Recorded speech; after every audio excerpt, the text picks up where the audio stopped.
राज्यसभा सदस्य आदरणीय डॉक्टर सुधांशु त्रिवेदी जी उपस्थित हैं। डॉक्टर त्रिवेदी जी से मैं आग्रह करूंगा कि आप सबको संबोधित करें।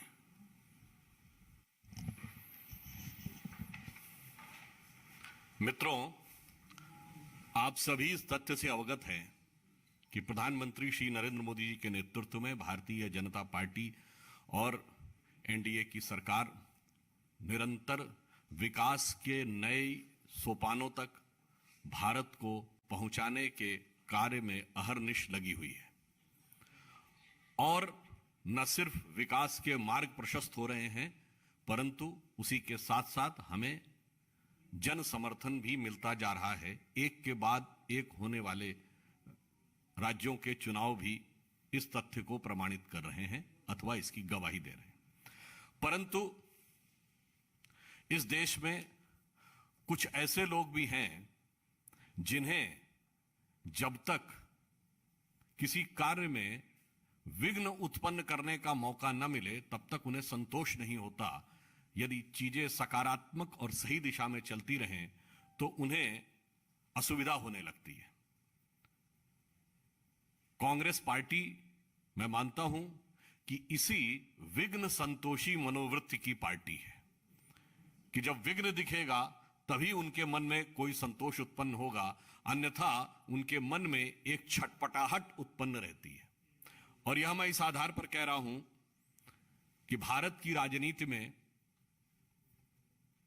भ्रष्टाचार, परिवारवाद और घातक तुष्टीकरण से भरे हुए अल्पसंख्यकवाद के युग प्रवर्तक और सभी तथाकथित सेकुलर दलों के पथ प्रदर्शक कांग्रेस पार्टी यदा कदा प्रपंचपूर्ण प्रवचनों की मुद्रा में रहती है, प्रपंच से भरे हुए प्रवचन की मुद्रा में रहती है और किसी न किसी भी प्रकार से अनर्गल निराधार आरोप लगाने की चेष्टा करती है। परंतु आज मैं यह बात आपके सामने रखना चाहता हूं कि जब हमने यह कहा कि वो भ्रष्टाचार, परिवारवाद और तुष्टीकरण के युग प्रवर्तक थे, तो ये एकमात्र राजनीतिक दल हैं जिनके वर्तमान अध्यक्ष और पूर्व अध्यक्ष दोनों एक केस में बेल के ऊपर है। और महत्वपूर्ण बात क्या है कि वो नेशनल हेराल्ड केस है। अगर आपको उस चीज का तथ्य याद हो तो मैं एक फैक्ट रखना चाहता हूं। नेशनल हेराल्ड केस पे कुल कितने का ऋण था? 90 करोड़ रुपए का। और 90 करोड़ रुपए का ऋण कांग्रेस पार्टी का वह संगठन नहीं पे कर सकता था जिसके 3-3 अखबार चलते थे। और जब इनकी सरकार थी, यानी उन तीनों अखबारों को यदि 10 वर्ष में केवल 30-30 करोड़ रुपए के इन्होंने सहायता पहुंचाई होती तो 90 करोड़ आसानी से हो सकते थे। और मजे की बात यह है कि उसी समय में राजीव गांधी फाउंडेशन को 100 करोड़ रुपए की सहायता पहुंची है।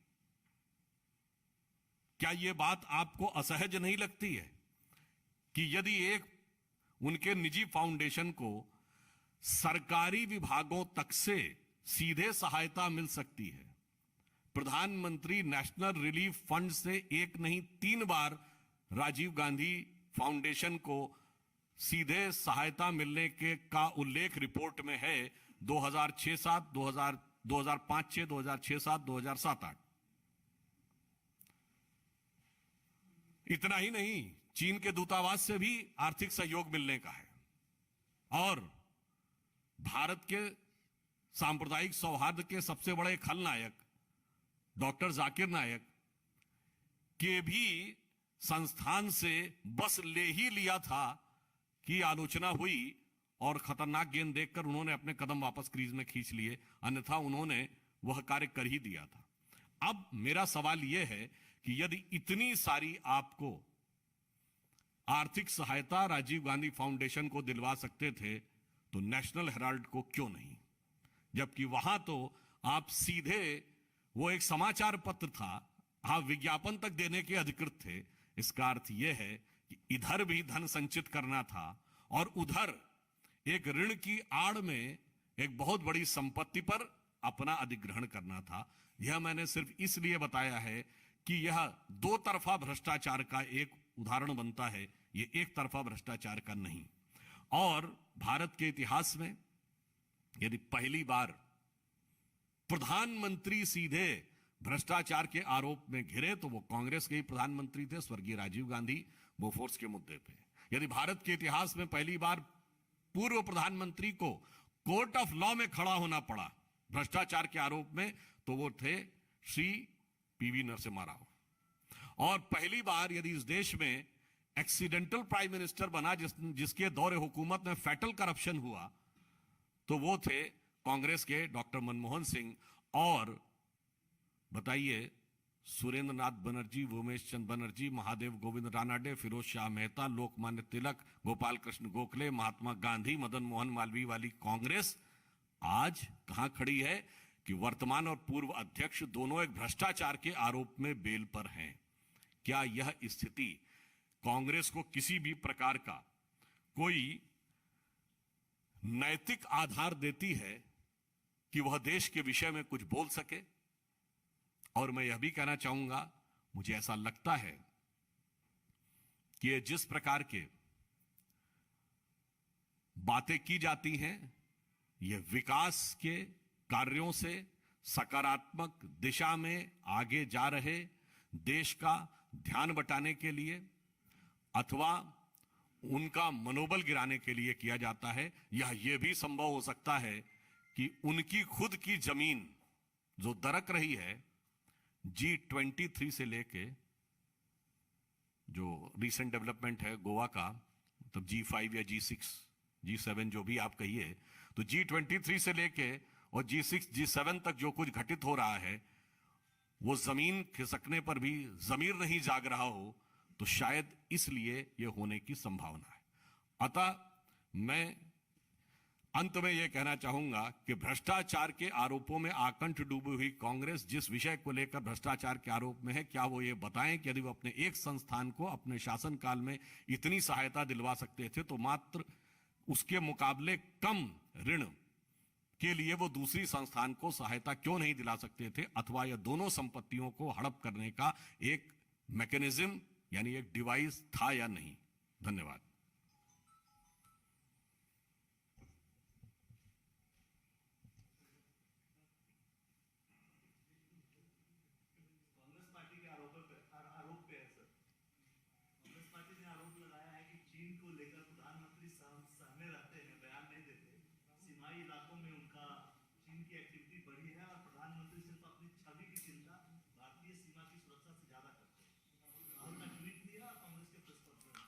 देखिए, कांग्रेस ने अपने प्रेस कॉन्फ्रेंस में खुद ही यह शब्द बोला है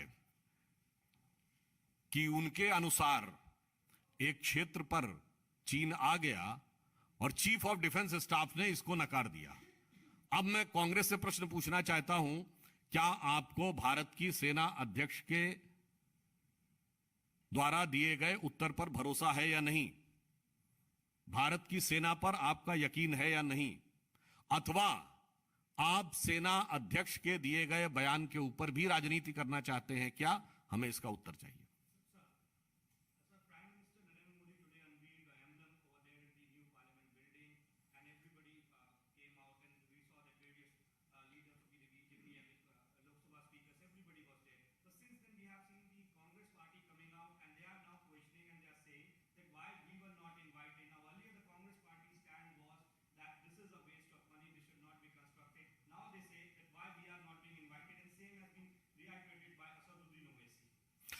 देखिए, as far as that unveiling of the statue is concerned, so only those who were in the official statutory position, they were doing the unveiling, as you have already seen on the news channels. And as far as Asaduddin Owaisi is concerned, तो भाई ऐसा है कि उनके लिए तो ये है कि वो तो एक परमानेंट परपीचुअल परेशानी की मुद्रा में रहते हैं, उनको किस चीज़ से प्रॉब्लम नहीं है। तो उनके लिए तो मुझे वो लाइन याद आती है कि जैसे हम लोग के यहाँ माना जाता है ना, धन्वंतरी वैद्य हैं जिनके पास सारा वो है, वैसे ये माना जाता है वहाँ की एक हकीम लुकमान है, उनके पास हर मर्ज की दवा है मगर वहम की दवा नहीं है। तो मैं ओवैसी जी के लिए कहना चाहूँगा कि इसमें क्या रखा है देखे है जो तू आन के पास, बदगुमा वहम की दारू नहीं लुकमान के पास। आपको तो हर चीज में यही नजर आता है। तो निरंतर नकारात्मक दृष्टिकोण से प्रेरित अपनी मजलिस बनाए रखने के लिए और चलाए रखने के लिए वो सदा सर्वदा देश के राजनैतिक, नैतिक, सामाजिक, सांस्कृतिक, संवैधानिक मूल्यों पर आक्रमण करते रहते हैं। वो आदतन और फितरतन करते हैं।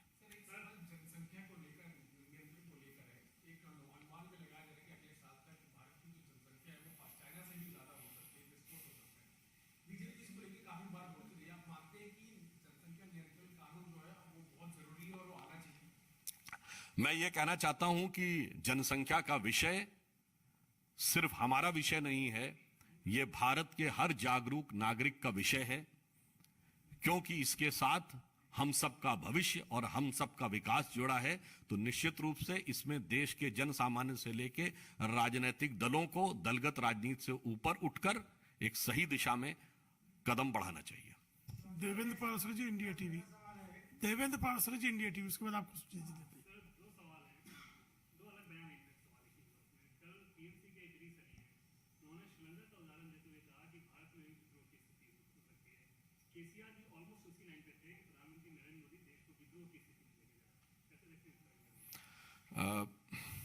मुद्दई लाख बुरा चाहे तो क्या होता है, वही होता है जो मंजूर खुदा होता है। वो सोचते रहने दीजिए कि क्या होने वाला है।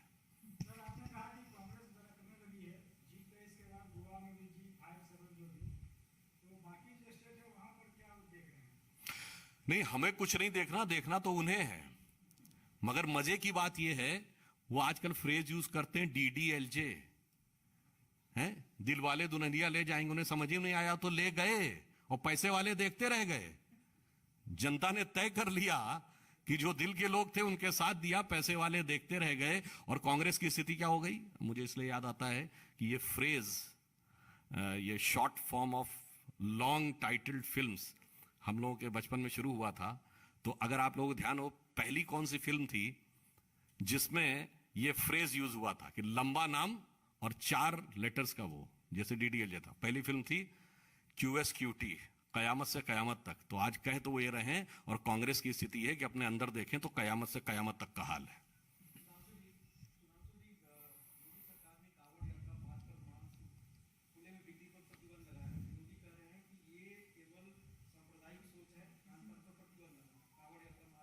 मैं उन्हें याद दिलाना चाहता हूं कि कांग्रेस NCP की गठबंधन सरकार ने महाराष्ट्र में जैन समुदाय के पर्वों के दौरान 1 दिन 2 दिन नहीं, पूरे के पूरे 15 दिन के लिए उन क्षेत्रों में और उन नगरों में मांस की बिक्री पर पूर्णतः प्रतिबंध लगाया था। तो ये एक सहज स्वाभाविक बात है जो पूर्व में भी अन्य सरकारें करती रहीं। इसको लेकर राजनीति नहीं करनी चाहिए।